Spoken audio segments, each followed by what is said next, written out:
Toulouse le Mag. Toulouse le Mag. Merci de nous retrouver sur Radio Mon Pays. Toulouse le Mag, vous le savez, c'est le vendredi de 20h à 21h sur Radio Mon Pays 90.1. Et nous allons parler particulièrement ce soir du festival Toulouse les Orgues avec notre invité. J'ai cité Jean-Claude Guidarini. Bonsoir Jean-Claude. Bonsoir. Merci d'être avec nous. Vous allez passer cette émission à notre compagnie avec, vous le savez, les 4 rubriques qui vont bien dans cette émission. On s'intéressera tout d'abord à Jean-Claude Guidarini, le grand organiste toulousain, sur une interview. La première partie est assez standard. Et puis ensuite, il y aura le portrait chinois, l'interview décalée, donc avec Marion. Ensuite, on passera à l'agenda culturel, du moins la rubrique culturelle de cette émission avec Marjorie. De quoi on va parler, Marjorie ? D'un petit bilan de la culture à Toulouse. J'avais envie de soulever 2 ou 3 points. Ce sera plutôt un petit point citoyenneté culturelle. Et oui, parce que les assises de la culture, c'est ça ? Voilà, en ce moment. On en parlera. Et on finira enfin avec Caroline. Ça va, Caroline, en forme ? Super. On parlera de quoi dans la rubrique pratique ?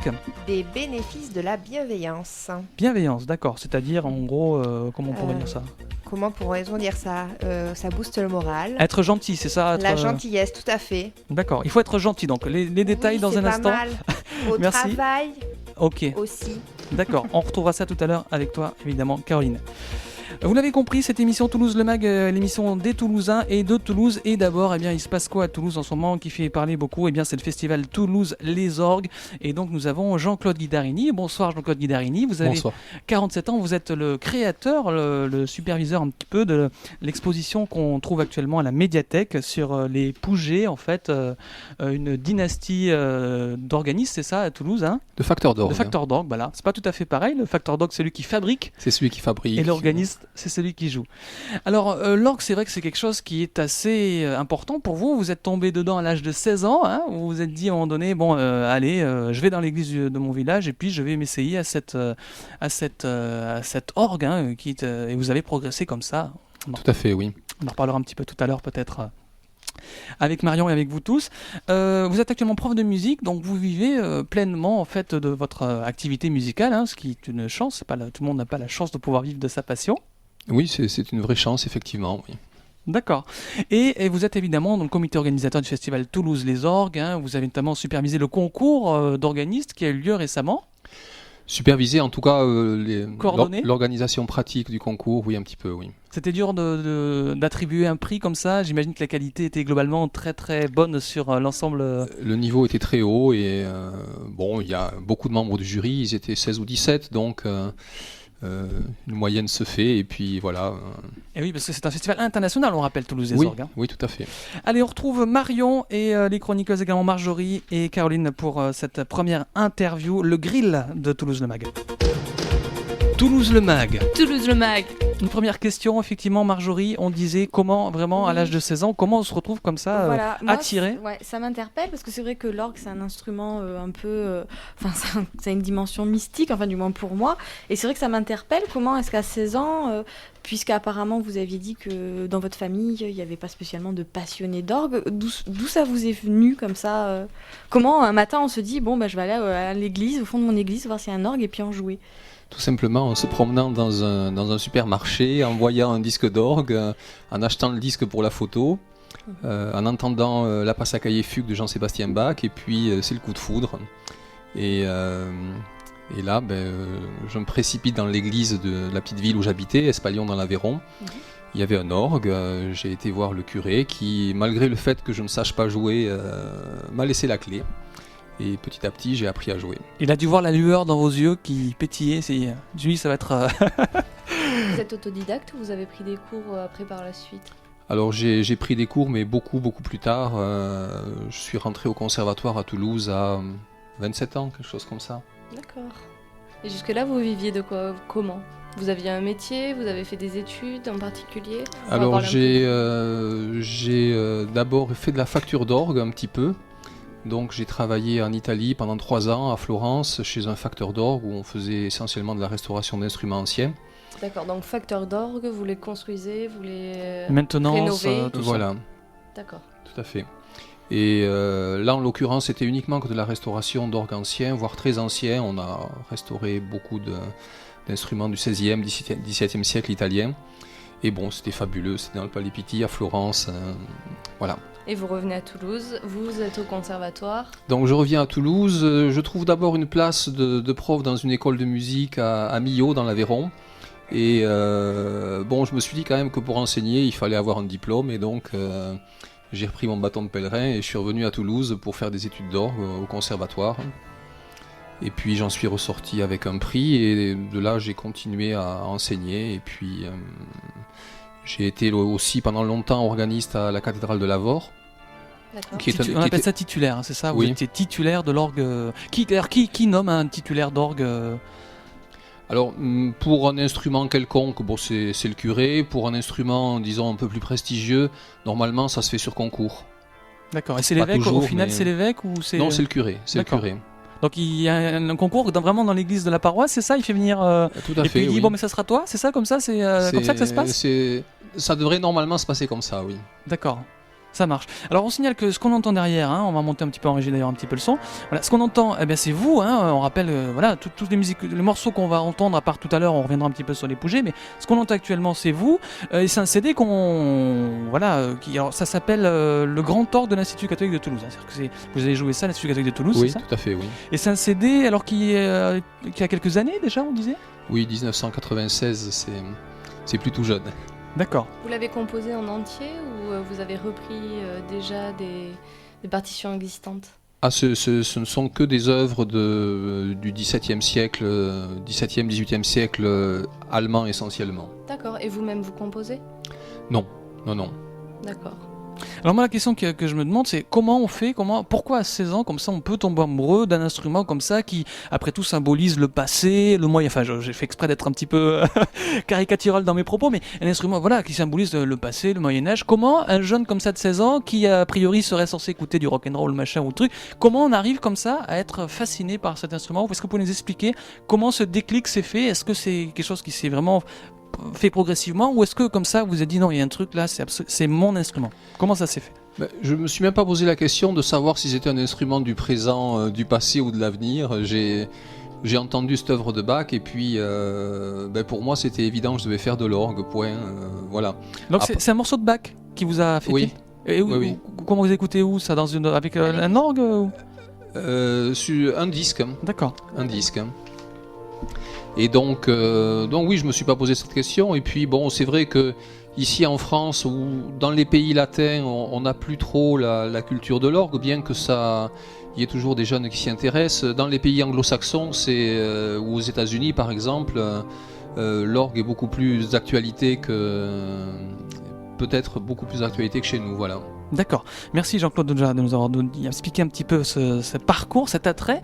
Alors maintenant, on va revenir sur le présent, sur l'actualité pleinement, avec le Festival Toulouse des Orgues et cette exposition dont vous êtes un petit peu l'initiateur, qui s'appelle Les Pougets, une dynastie de facteurs d'orgue. Hein. Ça se trouve à la médiathèque José Cabanis, donc bien connu de nos amis toulousains, sur 2 niveaux d'ailleurs, au sous-sol je crois, et puis sur la coursive au 2e étage.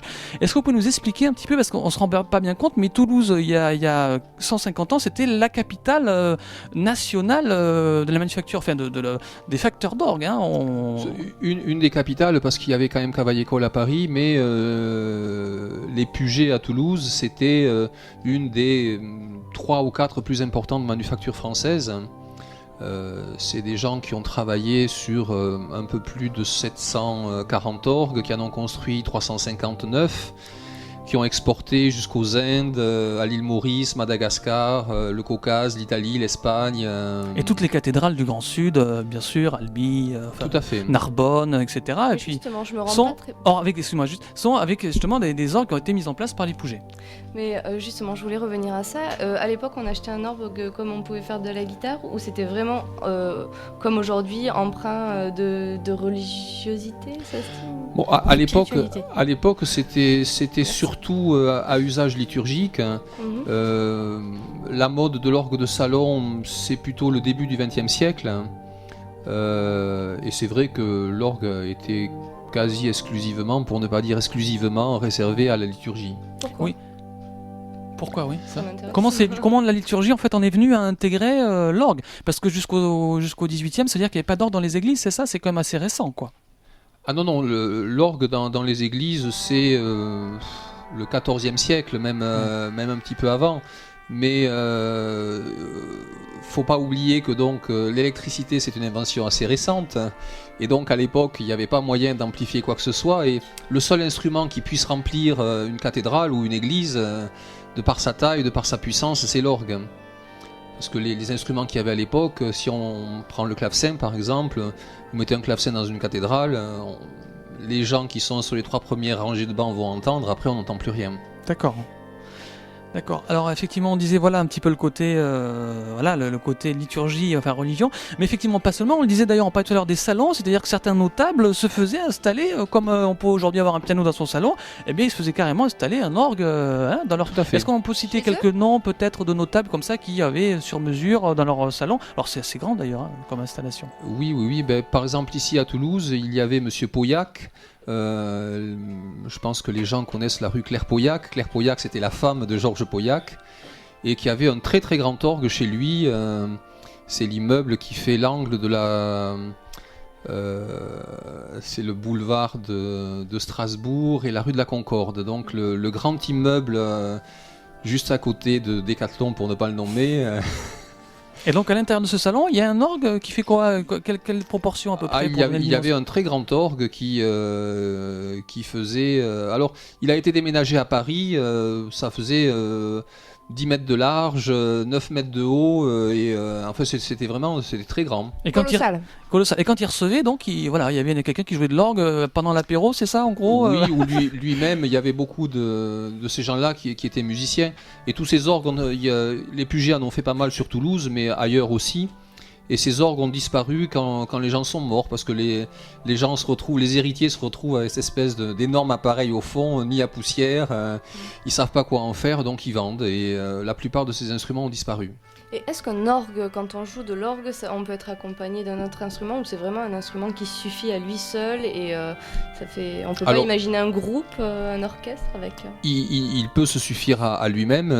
La plupart du temps, on joue tout seul, mais on peut accompagner des chanteurs, d'autres instrumentistes.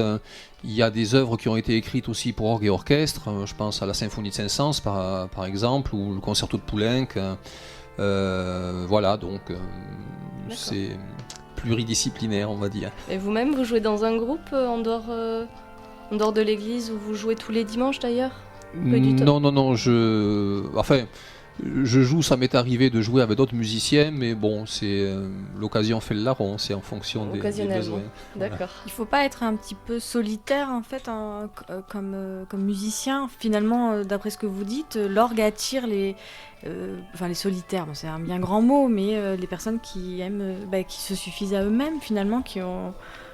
Est-ce que vous êtes non mais vous comprenez, Ça c'est des bonnes questions. Vous voulez ça, dire c'est par le là drill. que l'orgue est un instrument réservé aux autistes, c'est ça? Non, mais La des musique gens en qui général, effectivement aiment, pas de là à dire que vous êtes un ermite, non, mais des personnes qui effectivement aiment un peu être seules, se retrouver un petit peu, Oui, parce que c'est un soi-même. langage, l'orgue, qui communique par lui-même. Il est rarement accompagné, comme on le disait. Donc effectivement, c'est en ce sens-là, peut-être que la question est intéressante. C'est que, est-ce que finalement, on n'aime pas l'orgue parce que c'est un instrument qui est monopolistique, voilà, pour prendre un autre mot, peut-être qui.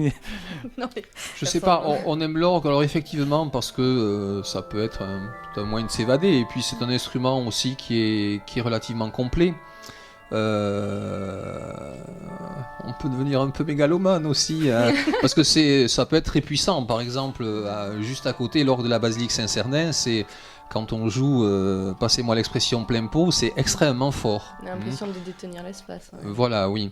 Ceci dit, en général, les organistes sont souvent des bons vivants, ils aiment bien manger, bien boire, se retrouver. Festoyer. Toulouse Le Mag, merci de nous retrouver 20h, 14 minutes. Nous sommes pour cette émission Toulouse Le Mag avec Jean-Claude Guidarini, qui est un des organisateurs et qui est le créateur de l'exposition dédiée au Puget, donc à la médiathèque en ce moment de Toulouse. Et puis, vous savez, c'est le festival Toulouse les Orgues. D'ailleurs, c'est pour ça qu'on vous a invité, Jean-Claude Guidarini, ça ne nous a pas échappé. Et j'aimerais précisément revenir avec vous un peu sur cette exposition. Donc on l'a visitée, moi je l'ai vue, mes chroniqueuses aussi l'ont vue. C'est vrai 3 que... au 19 octobre à la médiathèque. Voilà, on rappelle, tu fais bien Marion, tu vas nous rappeler les dates d'ailleurs, tu disais... du 3 au 19 octobre, pardon. À Toulouse, À d'accord, à la Toulouse, médiathèque. Hein. Alors, comment vous avez réussi? Alors, il y a plein de documents d'origine, il y a plein de choses. Il y a des devis, il y a des attestations de conformité de la livraison, des expertises. Il y a tout un tas de documents. J'imagine que vous avez retrouvé ça chez les Puget, c'est ça? Comment? C'est des gens que vous connaissez? Comment vous avez pu, comme ça, arriver à rassembler tout autant d'éléments pour que cette exposition soit si riche, en fait? Bien, à l'époque où j'étais organiste à Lavore, il y a un Puget à Lavore qu'on a restauré et donc j'avais pensé que c'était intéressant de retrouver des choses et je savais que il restait le fils de Maurice Puget, le dernier des facteurs d'orgue Puget, parce qu'il en a eu plusieurs, qui habitait Saint-Antonin-Nobleval et je lui ai écrit. Je lui ai écrit en lui disant voilà, je m'intéresse un petit peu à l'histoire de votre famille. Et il m'a très gentiment répondu, il m'a accueilli chez lui. J'ai eu l'occasion de trouver un petit peu, de découvrir tout ce qui dormait au fond des tiroirs. Et il y a effectivement beaucoup de choses intéressantes. Aquarelles, des dessins, des plans, des devis, des lettres de musiciens. Voilà, ça donne une image de ce que pouvait être une manufacture comme ça à la fin du siècle dernier, au début du siècle. D'accord. De combien de temps, pardon, vous travaillez sur cette exposition Sur l'expo en elle-même, depuis pas très longtemps, depuis le mois de juin, on a commencé à mettre ça en place. Mais sur les Pugets en eux-mêmes, ça fait une bonne dizaine d'années. D'accord. Eh bien, sympa. On rappelle donc que c'est une exposition qui est visible. On va redonner encore une fois les dates pour ceux qui viennent nous rejoindre. Festival Toulouse des Orgues. On rappelle que il y a 150 ans, Toulouse était une des capitales presque mondiales ou européennes de l'orgue. C'est pour ça que ce festival international qui marche très bien. Et une exposition, si on veut tout savoir sur l'orgue, qui est située à la médiathèque. Marion, on rappelle. Du 19 octobre, donc toujours. Et vous avez des concerts un peu partout dans la ville.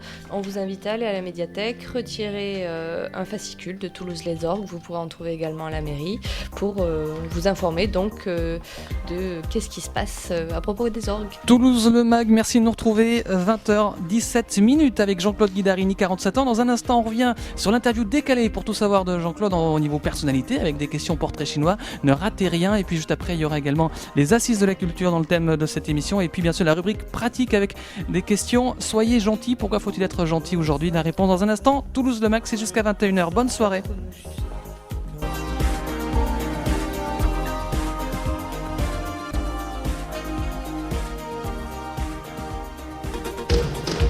Toulouse le Mag. Toulouse le Mag. Ça va toujours, Jean-Claude? Ça va très bien.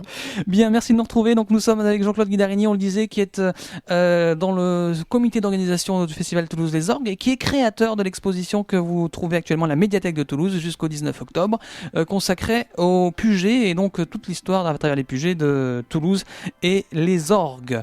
À présent, voici l'interview grill. L'interview décalée. Hein, L'interview décalée à Voilà. la chinoise. à la chinoise et le portrait signé Marion. Voilà, et normalement, je le rappelle encore, c'est Gaël, donc un petit peu d'indulgence et de gentillesse, comme Caroline va nous en parler tout à l'heure. Donc, pour notre petit portrait chinois, je vais vous poser une série de questions. Donc, par exemple, vous seriez une peinture, vous seriez laquelle? Je serai laquelle? Tadam. Talam. Le printemps de Botticelli. Voilà, il faut Alors, répondre vite. faut être actif. pourquoi le printemps de Botticelli? Parce que j'aime beaucoup Botticelli. D'accord. Qu'on trouve où ce tableau, si on veut le voir, par exemple? C'est à Florence, au musée des Offices. Quand même, quelle inculture. Tu savais ça, Marion? Tout à fait. D'accord. Donc, vous seriez une odeur, un parfum? Une odeur, un parfum, la vanille. Pourquoi? Parce que c'est bon. C'est très bon dans les yaourts. Ça va faire plaisir à Jean-Claude, on lui offre une glace à la vanille. Tout à fait. Alors, une sculpture? Une sculpture, le David de Michel-Ange. D'accord. Qu'on trouve où, Marion? À Florence. À Florence aussi. Ah, tu l'as soufflé? C'est des origines italiennes. Vous avez des origines italiennes, d'où votre Oh, nom oui, d'ailleurs? oui, tout à fait, oui. On va le rappeler, votre nom, c'est monsieur Guidarini. Guidarini. Excusez-moi, j'ai tendance à l'écorcher. Donc, vous seriez une matière? Une matière, le mercure. Le mercure pour son instabilité? Non. Oui, L'envers. peut-être, oui. Puis c'est joli, Cancérigène aussi. c'est liquide, c'est solide, ça peut tuer, oui, tout à Marion, fait. pas de sujet qui fâche. Non, instable, pourquoi vous vous considérez comme quelqu'un d'instable un petit peu? Enfin, par rapport à quoi? Oh, quand on est musicien, on est toujours un peu tourmenté, peut-être un peu plus que d'habitude. C'est ça, être La normale. artiste un petit peu, être en décalage, quoi. Ça. Oui, peut-être, oui. Vous seriez une invention. Une invention. Le téléphone. Le téléphone. Vous êtes Portable accro ou du fixe? téléphone? Peu importe, le téléphone parce que ça relie les gens. Pour la communication. Voilà, pour la Et les communication. téléphones portables, c'est une bonne chose ou pas alors? Parce qu'il y en a qui disent, du coup, ça a complètement changé la façon de communiquer aussi, le fait de pouvoir tout le temps, machin truc, être. Ça, je sais pas. Bon, ça rend service. C'est un petit peu pénible aussi de voir des gens téléphoner un petit peu partout. Mais bon, ça, voilà. Vous D'accord. seriez un monument, si c'est possible, un monument toulousain, vous seriez lequel? Un monument toulousain. La basilique Saint-Cernin. Pourquoi?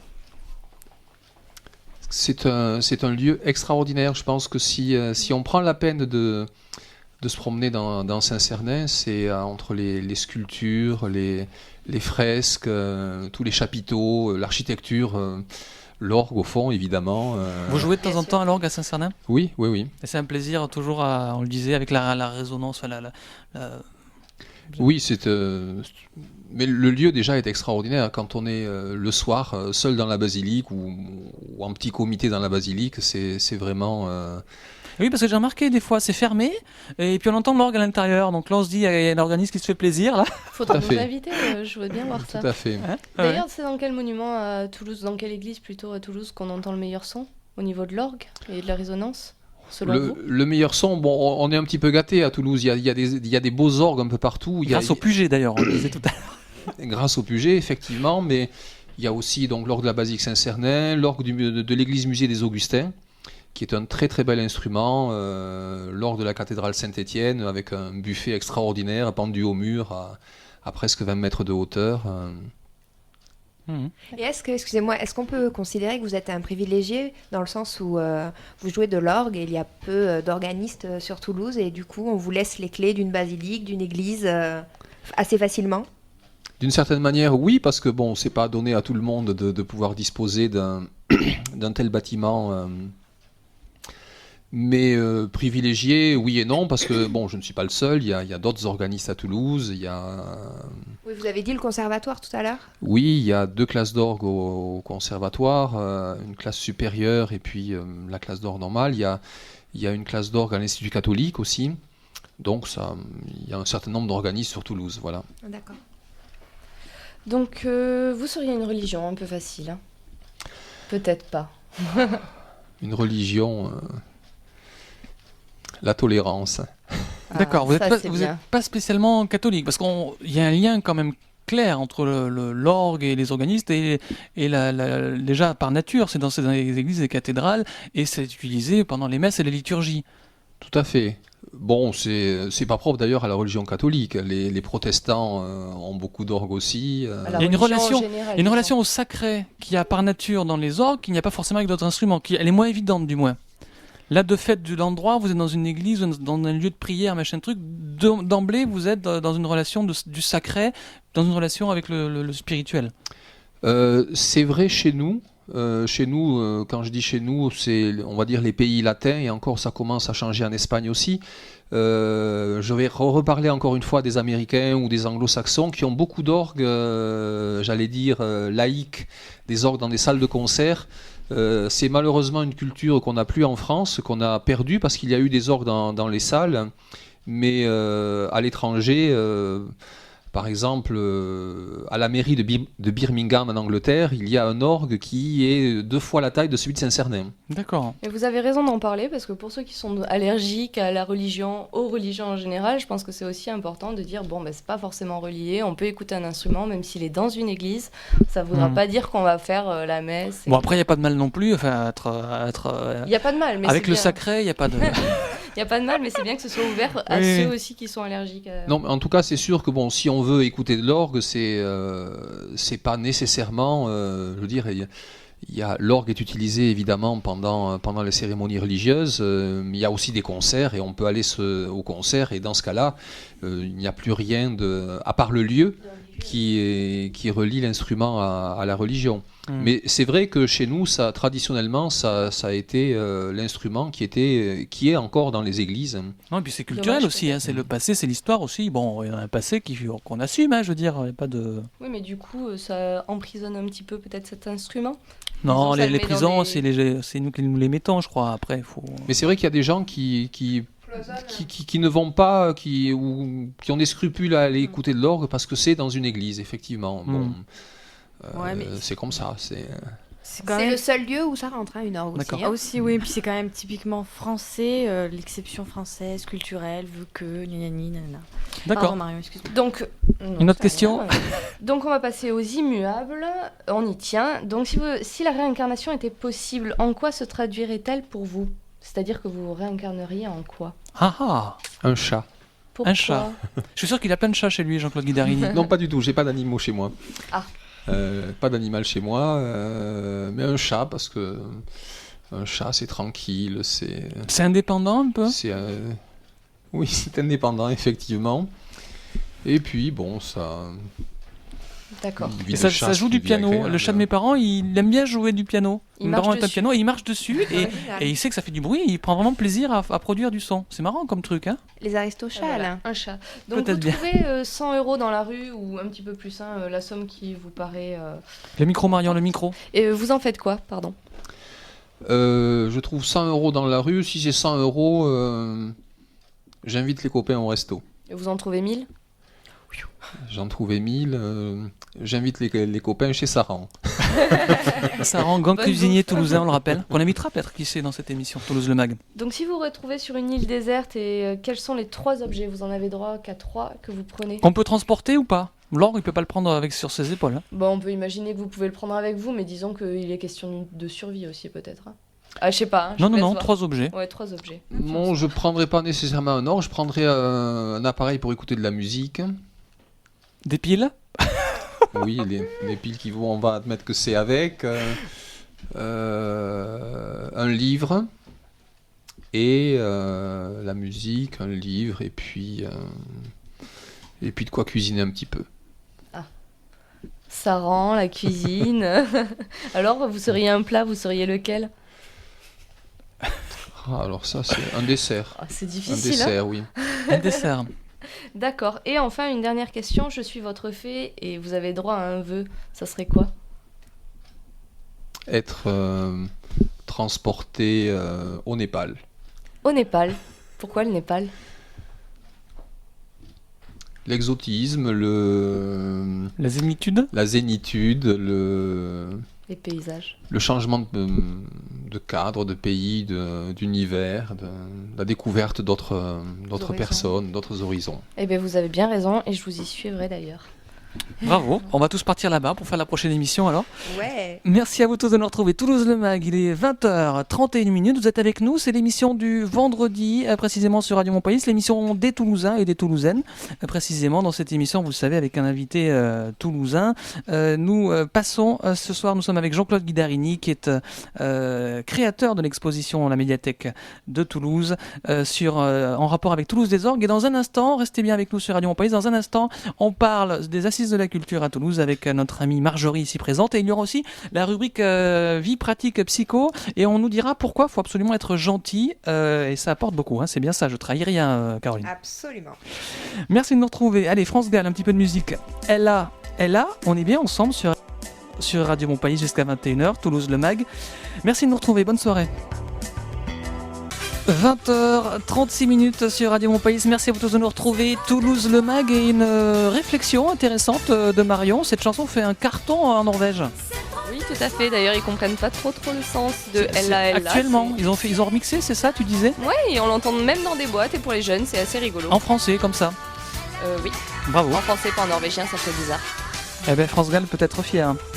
Toulouse le Mag, c'est sur Radio Montpellier, vous le savez, de 20h à 21h, tous les vendredis, l'émission des Toulousaines et l'émission des Toulousains. Et nous sommes ce soir, toujours encore, avec notre invité, Jean-Claude Guidarini, qui est, vous le savez, organiste et créateur de l'exposition que vous trouvez actuellement à la médiathèque en rapport avec Toulouse les Orgues. Merci, ça va toujours, Jean-Claude ? On passe un bon moment là avec nous, Oui, tout à fait. Toulouse le Mag. On s'amuse bien, on a appris pas mal de choses sur vous tout à l'heure. Et à présent, eh bien, on va parler avec Marjorie actualité. L'actualité à Toulouse, c'est aussi les assises de la culture. Toulouse le Mag. Toulouse le Mag. Bonsoir chers auditeurs, ce soir j'avais prévu de vous parler de la basilique Saint-Cernin.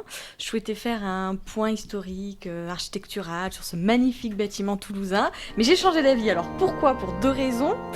Tout d'abord parce que sur le chemin du retour de ma visite de la basilique, j'ai dû éviter, sans succès malheureusement pour moi, un nombre incalculable d'excréments canins. Ah, Ce qui a le coup de gueule de Marjorie. Voilà, ce qui a gâché le plaisir de ma sortie. Je tiens à le signaler. En même temps, on enlève les postes de motocrotte alors. C'est vrai ? Mais il paraît que Toulouse, pour ça, est pas très bien. Il paraît qu'à Toulouse, Oui, c'est une ville sale, paraît-il. Justement, en regardant mon courrier, je tombe sur le magazine Capitole Info. Donc apparemment, il est distribué gratuitement tous les mois dans nos boîtes aux lettres. Tout à fait. Voilà. Et donc en le feuilletant rageusement, parce que je retiens à le préciser, j'ai marché dans une crotte de chien et on n'est jamais dans de bonnes dispositions après ce genre d'aventure. T'as fait gauche, ça va. Est-ce que tu as fait un vœu après ? Non, c'était pas le pied gauche. Donc je tombe sur un article concernant donc, les assises de la culture qui s'achèveront le samedi 29 novembre. Et la mairie donc, souhaite promouvoir la culture. Donc le thème un peu de ces assises, c'est culture pour tous, culture partout. Donc bien.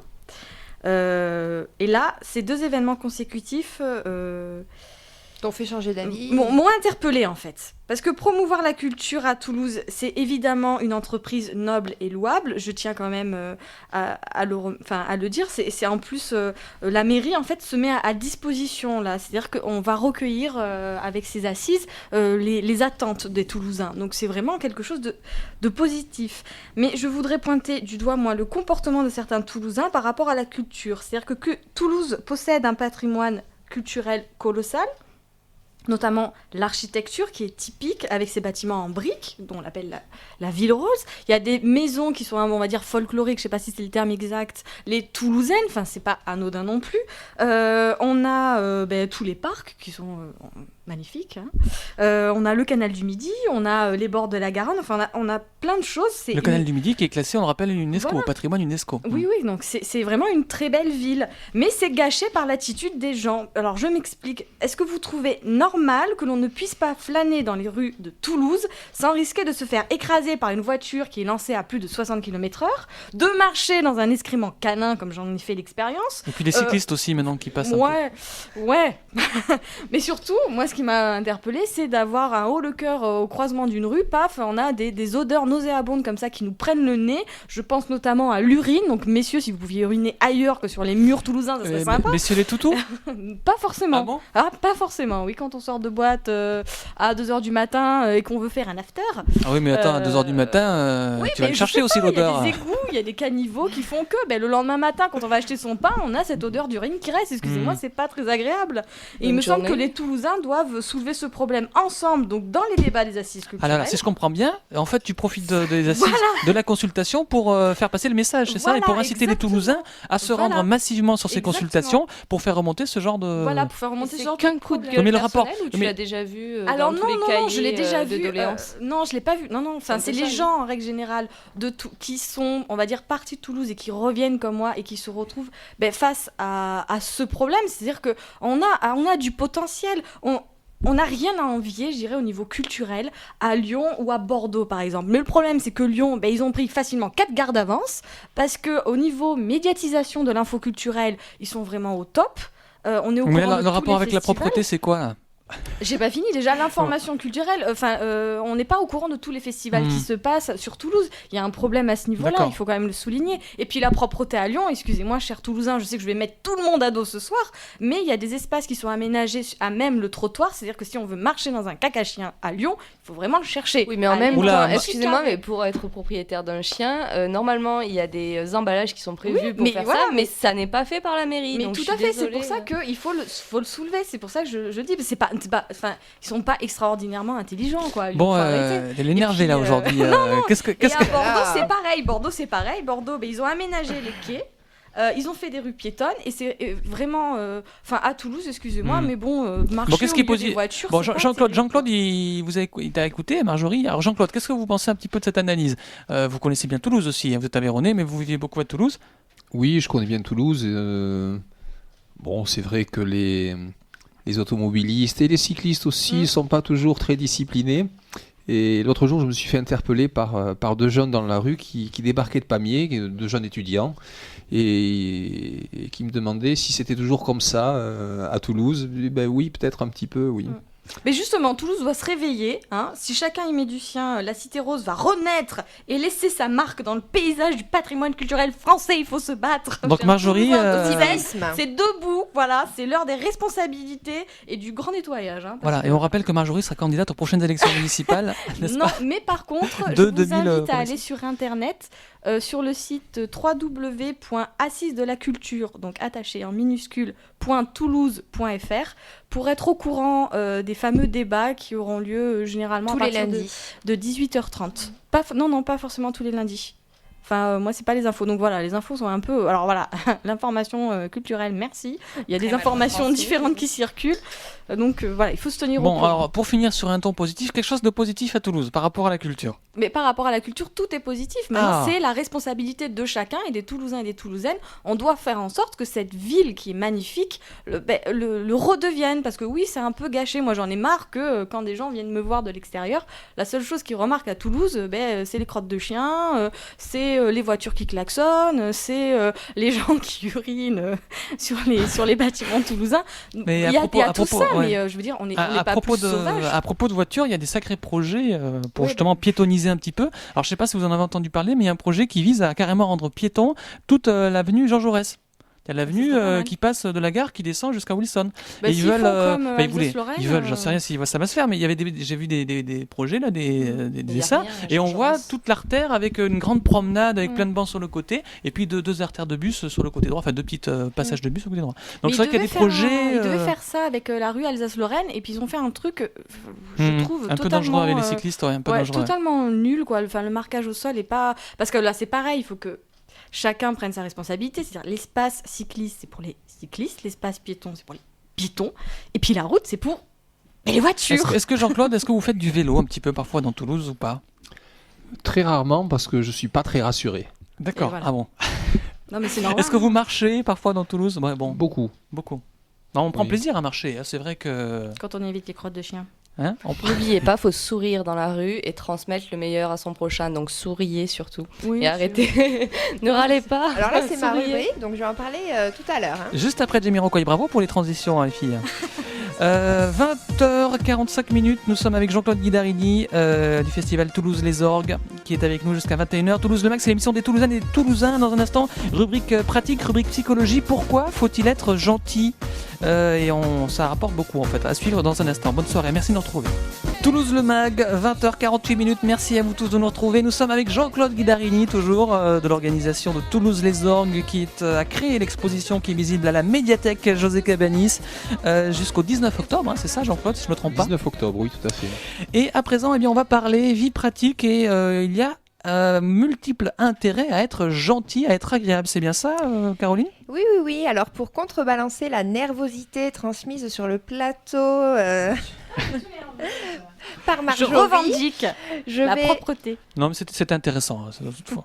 Oui, mais alors là, ça tombe en plus bien par rapport au thème. On va faire des exercices pratiques. Alors écoute bien, Marjorie, après on va refaire la chronique après. Au bien-être et la psychologie dont je vais vous parler ce soir. Donc un peu de zen attitude, et je vais vous donner une technique efficace pour améliorer votre existence en faisant un petit tour d'horizon des bénéfices de la bienveillance. Ça tombe bien. D'accord. Bienveillant avec son prochain, c'est ramasser son caca chien. Bien gentil, trop gentil, pour ne pas emprunter le trop bon, trop bip. Oui, on va sans commentaire. Que l'on connaît tous. La gentillesse a mauvaise presse à notre époque. Elle est tour à tour perçue comme une niaiserie ou une hypocrisie, voire trop comme trop con. Oui, bon d'accord. Voire comme une névrose. Mais à trop nous en méfier, nous passons à côté de nous-mêmes et à côté des autres. Alors, pour la pratiquer, il faut d'abord savoir ce qu'est la bienveillance. C'est celle qui nous nourrit et nous équilibre. Elle procède à un double mouvement envers autrui et envers soi-même. L'homme n'est donc pas un loup pour l'homme, contrairement à ce que nos vies stressées nous font penser. En réalité, comme d'autres animaux sociaux, nous sommes génétiquement dotés d'empathie. Ah, cette sympathique empathie qui n'est autre que la faculté intuitive de se mettre à la place d'autrui et de percevoir ce qu'il ressent. En d'autres termes, comprendre les gens, tout simplement. Alors savez-vous que la gentillesse booste le moral ? En effet, les petits gestes gentils du quotidien sont bons pour le moral et aussi un excellent carburant pour l'estime de soi. Et puis, la gentillesse est contagieuse. Vous le remarquerez vous-même en faisant cette expérience toute simple. Ça, c'est vrai, j'ai remarqué. Saluez d'un grand sourire votre boulangère, la caissière du supermarché, même les gens que vous croisez dans la rue avec leurs chiens. Et vous constaterez qu'une majorité de vos interlocuteurs s'illuminent instantanément. La bienveillance est donc contagieuse. Vous n'avez qu'à voir ou revoir Le fabuleux destin d'Amélie Poulain, ce film que j'affectionne particulièrement et qui ne contredira en aucun cas mon propos. Alors voilà, je voulais vous parler de ça et de la gentillesse. Oui ? Alors, Jean-Claude Guédarine, est-ce que vous êtes gentil ? Oui, il a l'air en tous les cas. Hein. Ça, c'est de la question. La plupart du temps, oui. D'accord. C'est quand vous n'êtes pas gentil. Ouais, quand on est poussé Quand à on lui bout, prend les clés de la basilique. Alors peut-être au travail justement, mais je pense pas avec son orgue. Il faut être gentil Non, avec les élèves. son orgue. Alors, par rapport au travail, de nos jours, nous avons tendance à l'oublier que la gentillesse peut être efficace au travail. Donc. Et pour cause, les battants sont dans l'air du temps. Pour réussir, il faudrait se muer en tueur. Eh bien, c'est une grossière erreur. Ceux qui croient cela font fausse route. Car à long terme, la bienveillance est bien plus efficace pour votre carrière professionnelle. L'idée étant d'aborder chaque interlocuteur avec bienveillance, à la fois pour lui, pour vous et pour votre environnement commun. En pratique, imaginez que votre supérieur ou collègue entre dans votre bureau en déversant un flot de questions rageuses. Vous pouvez lui répondre très calmement « Je vois que tu es très en colère. Il m'est difficile de te répondre dans cette ambiance car je n'arrive pas à réfléchir. » Votre message à ce moment précis est doublement bienveillant. D'une part à son égard, parce que vous accueillez sa colère, sans le juger, et d'autre part à votre égard, car vous exprimez vos limites en lui rétorquant qu'il vous est donc impossible de réfléchir dans ce contexte. Alors ce n'est pas une recette miracle, sinon nous la connaîtrions tous et tout serait merveilleux dans le meilleur des mondes. Néanmoins, il y a de fortes chances que votre chef ou collègue se radoucisse et que vous trouviez ensemble une solution au problème. Voilà, et grâce à ce petit exemple, ce que je veux montrer dans ce cas-là, c'est que ce type d'attitude a 3 avantages. En effet, cette attitude attire les gens talentueux, rassure ceux qui sont sur leur garde et désarme les agresseurs. Alors, pensez-y. Oui, alors moi je me disais, je suis d'accord, hein. Ah, bon. Mais il y a des fois où tu peux pas. Enfin, des fois, bon, quand t'as vraiment un boulot, t'es caissière par exemple, je pense à ça parce que t'es caissière, tu travailles sous le néon toute la journée, t'as des clients qui sont vraiment désagréables avec toi. Comment tu peux arriver à être gentil ? Faut prendre sur soi, faut rester zen, prendre une pause s'il le faut, mais bon, c'est pas évident. Mais il y a des moments, tu vois, où Bien voilà, où sûr. c'est bon. Tu peux pas prendre sur toi. Et le fait d'être bienveillante tout le temps, est-ce que quelque part ça s'apparente pas à de l'hypocrisie ? Et l'hypocrisie, c'est ce que je disais en communicatif, introduction. tu le Oui, c'est sens. ça. C'est Ah, j'étais pas là. qu'on a tendance à penser que c'est de l'hypocrisie. Mais c'est surtout qu'à un moment donné, comme disait Jérôme. Alain Jérôme Patrick, c'est pratique. Donc oui, comme le disait Alain, quelque part, à un moment donné, t'en as marre, t'en peux plus. Il faut aussi que tu communiques ton mal-être et que les gens soient là pour te comprendre. Faire du sport, essayer de courir une demi-heure par jour, c'est ça. Oui, aller marcher, voilà. Marcher en centre-ville de Toulouse, Marjorie. Non, moi je suis d'accord. Non, mais c'est vrai que c'est être gentil, c'est vrai que ça c'est contagieux, ça amène beaucoup de choses. Après, c'est vrai qu'il faut aussi être, pour être épanoui, pour être donc gentil, donc être épanoui, il faut aussi être à la place ou être à sa place, quoi. C'est-à-dire que si on n'est pas au bon endroit, si on n'est pas au bon boulot qu'on aime faire, on aura du mal. Tout à fait. Mais on peut se faire marcher sur les pieds facilement. Mais après, c'est sûr que les opportunités, on les suscite beaucoup plus en étant effectivement avec dans cette image-là. Smile, tout à fait. Et alors, je finis en disant que c'est aussi un antidote au stress. La gentillesse nous épargne quantité de dépenses d'énergie inutiles, du soupçon infondé à la rancune interminable. Il suffit d'observer tout bêtement ce qui se passe quand, au volant, nous pestons contre les autres. Nous avons les épaules contractées, le visage renfrogné. Nous finissons notre trajet dans un piteux état. Et le stress ainsi engendré, s'il se répète, finit par avoir des incidences sur la santé. Alors pour conclure, soyez gentils, ça fait du bien pour votre entourage et pour vous-même. Smile et détente, tout le monde vous aime. Voilà. Ouais. Alors Marjorie, compris? Mais La moi, semaine prochaine, je suis tout à fait détendue. Non, c'était pas un Je- message spécial Marjorie. Non, mais on rigole. c'est- On rigole, on plaisante. Hein. Surtout que je suis hyper épanouie comme fille. Tu veux un peu d'or pour te décontracter? Tout à fait. Zen attitude. C'est Jean-Claude qui joue. Bon, en tout cas, il reste 4 minutes. C'est les conseils pratiques. Toulouse le Mag. Toulouse le Mag. Est-ce qu'on aura 4 minutes? On aura assez, Caroline, ou Bah, pas? tout à fait. D'accord. Les conseils pratiques, c'est important pour nous parce qu'il nous les faut. On sait Oui. que la semaine dernière, le coup des tomates, moi j'ai sorti Bien. toutes les tomates de mon frigo. Très bien. Et elles ont plus de goût. Alors maintenant, Alors les là- conseils pratiques de ce vendredi. Alors, de ce Jean-Claude qui est vendredi- bien réceptif. Là, Ouais, attention, ouais. puis ce week-end, comme ça, vous pourrez tester ce que je vais vous dire ce soir. Alors, les astuces récup du marc de café et de thé. Alors, voilà. Oui, ça débouche l'évier. Ah, tout Oui, à fait, ça, ben, je vais ouais, en parler. Je vais en parler. Alors, nous connaissons les vertus du marc de café pour le jardinage très souvent. Mhm. Excellent pour la fertilisation. Le marc de café et de thé à disposer au pied des rosiers, c'est aussi un engrais facile d'accès. Hein. Donc ça, on n'a pas besoin d'aller dans le supermarché l'acheter. Façon aussi. On l'a déjà. Mais savez-vous que nous pouvons aussi nous servir du marc de café dans la maison? Eh bien oui, comme tu le disais Alain, si votre évier dégage une mauvaise odeur, ce qui peut arriver parfois. Oui, bouché même. Oui, bouché même. Alors boucher, ça je pense pas. Hein. C'est par rapport à l'odeur. Hein.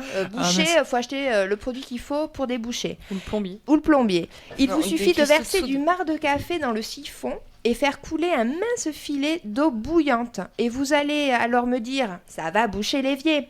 Eh bien pas du tout, au contraire. En glissant dans les canalisations, sa texture un peu grasse mais fine entraînera les salissures. Voilà. Et après, j'ai un petit conseil, toujours avec pour le marc de thé. Un petit conseil beauté. Mais le marc de thé, c'est quoi? C'est des sachets en fait. Alors, c'est Faut que tu le éventres le sachet qui sachet. est déjà infusé, Ou que pas vous le gardez Ouais, lorsqu'il mais il est en sachet, usagé. donc faut ouvrir le sachet après. Alors, pour, pas du tout, ah bon. parce que ce sont des n'achète pas sachets que le thé en sachet particuliers. Ah oui. C'est les sachets en mousseline que vous Ah, que tu vois, l'on c'est des sachets. rencontre. Oui, apparemment là oui. Ouais, voilà, c'est le Mais sachet. ça existe sans sachet le thé. Hein. Il paraît, oui. Ça- Donc, oui, le sa- bon, alors, le thé en vrac, ça existe, certes. Et Le ça, conseil à ce moment-là, beauté. vous le Le conseil mettez beauté. au jardinage. Mais le conseil beauté, bon, vous le voulez ou pas ce Mais conseil oui beauté Je veux savoir Le quoi faire de mon conseil thé, beauté. moi, après. Alors, la mousseline de coton du thé déjà infusé peut s'utiliser en compresse pour soulager les traits tirés ou réduire les poches sous les yeux. Voilà, en tamponnant votre petit Sachet. votre petit sachet, c'est ça tout simplement. Bon, c'est quand Mais même. il faut le une faire petite astuce dans la sympa. journée, quoi. Faut le faire dans la journée. On peut garder comme ça un sachet qui est à moi, par mieux- exemple, vaut mieux- pour choper quelques champignons. Vers le Bon, sachet. Alain, là, C'est le par gobe, s'il y a contre, des champignons. ça serait le gag, hein. Non, gardez-le, je sais pas. Je vais dire, allez, une petite douzaine d'heures. Marjorie, c'est un conseil sympa. Est-ce Oui, que c'est un conseil sympa, oui, c'est un Marjorie? conseil sympa, mais surtout, question bête peut-être, ça marche avec tous les thés ou alors est-ce qu'il faut c'est avec machin du thé noir ou thé Alors vert tout l'été, c'est- il faut que D'accord. en fait, Ça marche surtout l'été, attention. par contre. surtout l'été, Ah. pas l'hiver, mais c'est ce qui est important par rapport à la contenance, ça reste le thé, c'est indéniable. C'est surtout le fait que ce soit un sachet en mousseline qui fasse que ça va pas abîmer la peau et en plus le thé va avoir une action bénéfique. Eh oui, déjà, vous imaginez pas comme ça passe vite. Oui, mais on n'aura pas le temps. La semaine prochaine. Mais par contre, Jean-Claude Guidarini, promettez-nous de tester le sachet de thé. Je testerai. Hein, pour les cernes, les rides, tout ça, machin. Hein. Vous voir. Hein, Grand amateur de pour la cérémonie de clôture de Toulouse-les-Orgues, ou la veille, des sachets de thé. Bon, c'est la fin de cette émission. Comment ça s'est passé, Jean-Claude? Très bien. Ouais. Très bien. Eh ben, merci Et beaucoup. donc, il faut le rappeler, pardon, excuse-moi. Oui, je te coupe la l'exposition. parole. L'exposition du 3 au 19 octobre et surtout, on peut vous voir et vous entendre surtout jouer à l'église du Thor tous les dimanches, c'est ça? Voilà. Je me trompe? Le samedi, Le samedi. À quelle pardon. heure alors? 18h30 18h30. 18h30. Merci à vous tous les amis, merci à nos chères amies chroniqueuses Marjorie, Marion et Caroline. Merci Jean-Claude Guidarini. Merci. Passez une Merci, excellente suite sur RMP. Toulouse le Mag, on revient la semaine prochaine, 20h, 21h, l'émission des Toulousaines et des Toulousains. Merci, bon week-end, bonne soirée.